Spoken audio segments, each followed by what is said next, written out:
السلام علیکم ناظرین، مولانا وحید الدین خان کی کتاب زلزلہ قیامت سے انتخاب کی گئی چند مشہور باتیں۔ جو اپنے کو جہنم کے دروازے پر کھڑا ہوا پائے وہی جنت میں داخل ہوگا۔ جو چپ رہنے لگے اس کو بولنا آ گیا۔ جو بے عزتی پر راضی ہو جائے اس نے اپنی عزت کو بچا لیا۔ جو خاموش آوازوں کو سننے لگا وہی کان والا ہے۔ جس کو اپنی برائیاں دکھائی دینے لگی وہی قابل تعریف ہے۔ جو اپنے سے آغاز کرے وہی دوسرے تک پہنچے گا۔ جو اپنی غلطی کو مان لے وہی صحیح راستے پر ہے۔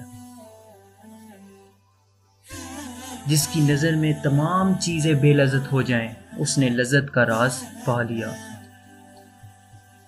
جو اپنے کو بے علم جانے وہی علم والا ہے۔ وہی آدمی باشعور ہے جس نے اپنے لاشعور کو جان لیا۔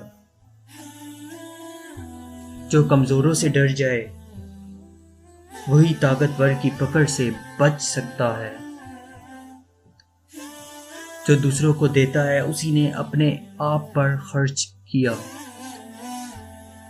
جو اپنے معاملات میں نادان ہو جائے وہی ملت کے معاملات میں ہوشیار ثابت ہوگا۔ جس کو اپنے منافق ہونے کا اندیشہ ہو وہی ایمان والا ہے۔